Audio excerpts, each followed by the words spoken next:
Mais bourgmestre, pour nous, au départ, il y a d'abord une récompense qui vient de la part du Seigneur. Oui. Mais à notre grande surprise, papa, pour nous, quand un gouverneur a parvenu au Tinda, directeur du cabinet, pour nous démentir après 24 heures. Après 24 heures. Mais c'est le gouverneur, vous avez le service de renseignement. C'est gentil Ngobila. Si le peuple a blagué avec le peuple congolais, j'étais tutoyé parce que Tango Moutabani ko Tambola, na discipline constitutionnelle, il devient un animal. Vision Plus TV, l'excellence et la rapidité. Amérique, Asie, Afrique, Océanie, fidèles internautes, beaucoup la Vision Plus se déporte dans le monde entier. Bonjour et bienvenue dans votre émission qui vous informe sur toute l'actualité politique de la République démocratique du Congo. Et c'est là, avec le vôtre que je suis, Dep Omenga. Merci beaucoup à mon caméraman qui est derrière les images aussi. Là, je pense à Dodi, le garçon gâté qui a perdu son papa. Mon caméraman privé, on est de cœur avec toi. Vision Plus est de cœur avec toi. Nous allons t'accompagner jusqu'à l'enterrement. Il y a papa Nayo, ton compatir Nayo. Actualité politique oblige le lot, tu es libre sur IDPS et si tu as pu te mon amboka bécholé, tu sur la matériel politique, il y a RDC, Pambaté, tout le monde qui a IDPS matinée politique, va poudre bimaki, va se peler qui, tout le monde l'année n'a pas de décision changée. Tu as battu, mon amboka gentini ngobila changer décision totée. Tout le monde ici sur Ngambuka, il y a Baïmboka Congo, la cité n'a pas tellement, aux rumeurs aux tembles tellement, pour l'andela. Place Simon Namboka Fachi, président Fachi à Kola là-bas. Bien comme côté c'est le premier qui n'a qu'à ça complot auto n'engagé to koye baté to selon la carte émission de l'eau. Nous sommes en métalli partage la poste ministérielle pas baté cash à un pourcentage n'a pourcentage n'a pas kaboli sur INC. INC a vous avez combien de postes il dépasse à combien il dépasse sur son dame ba PC pas société civile. Débité sur maman ko le boni à mon amboka beche les alliés pour repasser des détails sur ben information sur question sur tous alliés ngwa mon amboka cholé boni.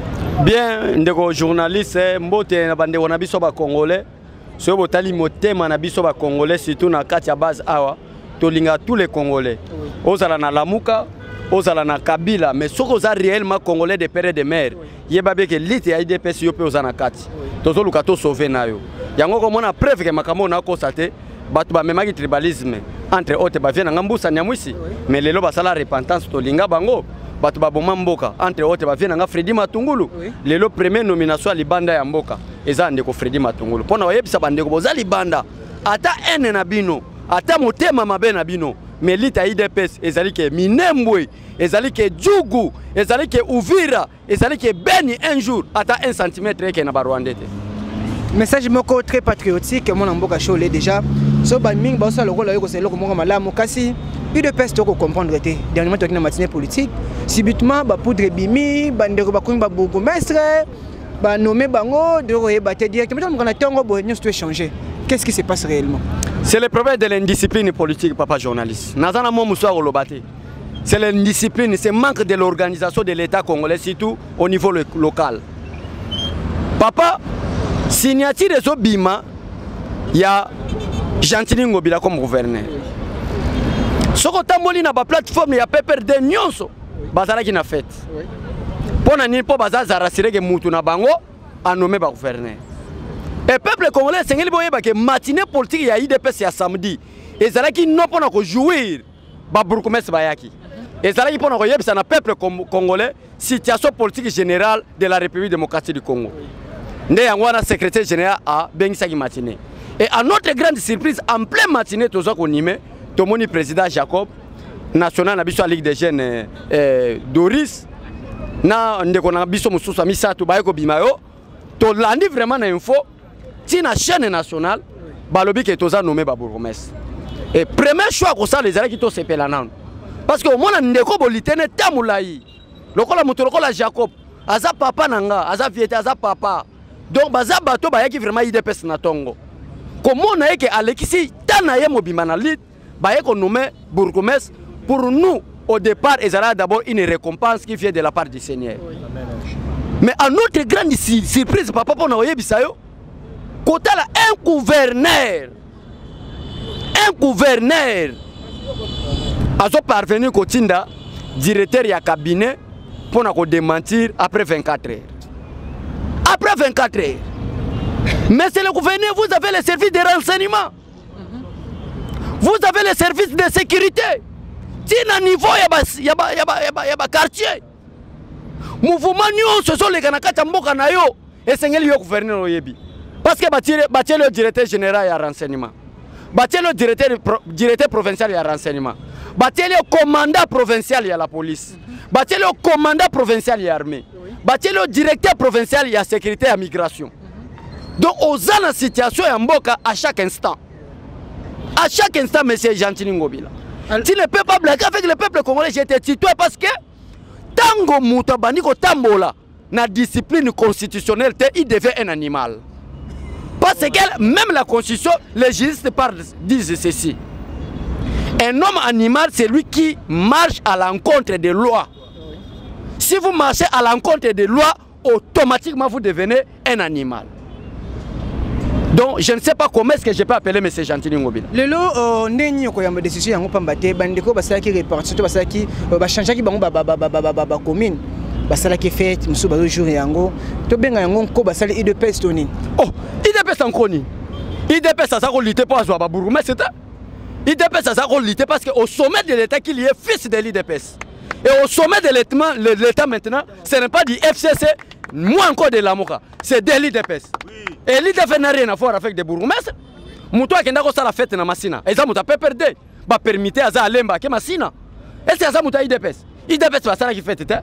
IDPS va reconnaître que les combattants là-bas on va passer information à base, va présenter que vote à la Batango. Vous s'appelle Botiba pour sans vérification aussi. Subitement il y a un message le secrétaire Augustin Kabou il y a pas un bateau basala ba enquêteur sur ba information. Comment est-ce que vous avez une information liée brut bomba moko à l'équipe pour ba combattant vous ça les fait monter que bino peut bomba ça qui vous en qui manque en contrôle. Non, IDPS c'est ça contrôler ça je vous dis la vérité.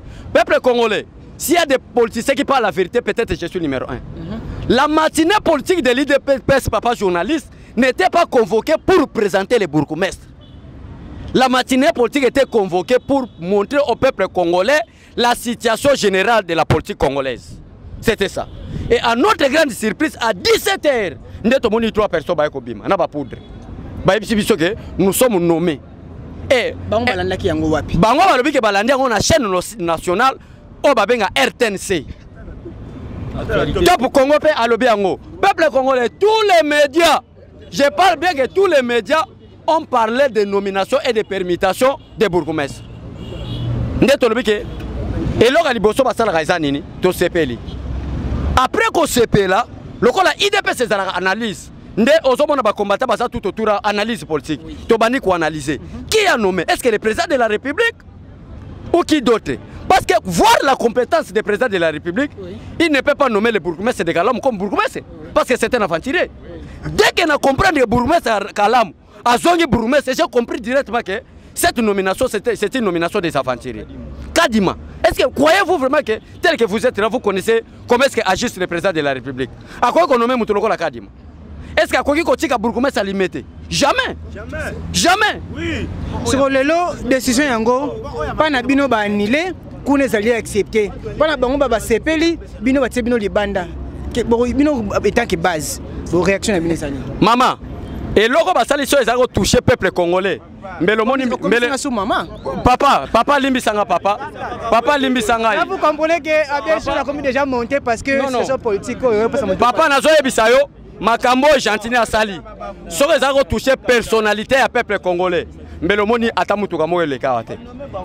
Mais tu comprends que Félix Tshisekedi a l'obana Béatrice que le Congo ne manque pas les diamants, le Congo ne manque pas les minéraux, mais le Congo a des problèmes d'hommes.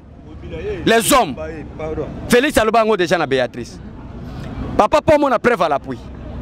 Preuve à l'appui peuple congolais que makambo Gentini a sali to yebite to ko traiter nini. Bino bozalaka mbanka na bimisi le lobaboye. Abe chole. Mais bozo yebake Nzambe teka sali mokili oyo ayebisi Adam na Eve na Chiawa. Juro kotala côté koto na yebisi kotala te. Ti devait homme animal mamoko comprendre ça mutakala. Wana bomona Nzambe mabete. Mais lelo oyo la constitution est là. Les services de renseignement auprès du gouverneur est là. Pareil nomination sont circulées dans mboka. Même na kati ya famille politique ya gouverneur. Basali fait. Mais qu'est-ce que vous voulez que ba combattant balobani?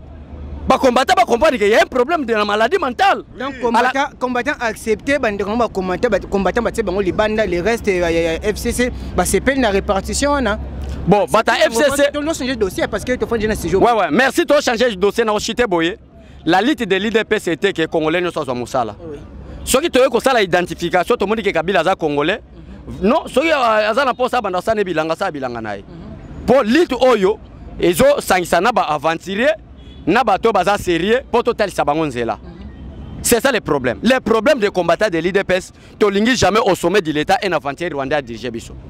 Ou un étranger. Nous voulons qu'un Congolais d'origine de père et de mère. C'est ça la lutte de l'IDPS. Conserver un état de droit, protéger le peuple congolais. Merci vraiment, papa journaliste. Peuple, maman nanga Angèle Virginie, boza partout, boza agité, maman Chantal Rogerio, maman Vicky Mbouibeya, boleli na niveau balman kolela été. Qu'est-ce qui se passe? Il n'y aura rien qui va se passer. Félix Tshisekedi est bel et bien président de la République pendant 5 ans. Ba aventure les autres malelo, ba o bazo commettre ngo lelo. L'avenir nous donnera raison. Oui, à Bécholé, tout cela toujours politique à Mboka Bissolelo. Tout le monde gouvernement Kalaming était parce que c'est une extraordinaire déjà dans la assemblée et bandit lelo. Répartition au niveau Nabino, il y a UNC, il y a niveau cash disons. Et aussi, tu as aucune information quoi IDPS et PC société civile place au ministère Moro. Bino, bah comment nous en ondengeni. Et c'est beaucoup misamo makasi. Nata ozomona bata FCC bangona bango bazo bunda pona partage à poste. Bazo songer que société civile ça. Mais IDPS bazo songer que tout le capé bata société civile. C'est quelque chose à louer. Et la lutte de l'IDPS est la lutte moko tribalité. Keka ba o ba bunda ki bozo misala. Eza la yo ignorer aux agofinganga tango mboke bongi to kopesa musala. C'est ça la pensée de l'IDPS. Donc pour l'envoyer ce peuple congolais que non, nous travaillons pour l'intérêt général. Croyez-vous que Félix Tshisekedi peut nommer Matungulu comme administrateur général de la BAD? C'est lui qui est à la base même du tribalisme au Congo. Mais on ose pour conserver l'unité nationale, pour protéger le peuple congolais. Nous avons voulu nommer M. Freddy Matungu. Alors vous voulez quoi, papa journaliste? Le long name poste vous allez au Cabonela, Bino vous poste nini UNC ministère nini. Bon, tout ça la polémique na INCT, INC ba pese déjà 8 naï, na ba lié naï. Mais c'est ngeli ayeba ke azaye moko INCT, azana ba lié naï. Et si on va pese pour apesa saka na bata INCT, apesa pe na ba lié naï. So on continue na kacha IDP songona ke to songer pe na ba lié na biso. Net ba mama Henriette Wamu, ba Toussaint Alonga, ba Laura Batumona, Bazebele, Bakudura, bango nyonso bazana kati ya balié ya IDPS. Bakibasa bazali. So ndenge bokaboli na balé na bino. Bino moko botikali na ba ministère nini?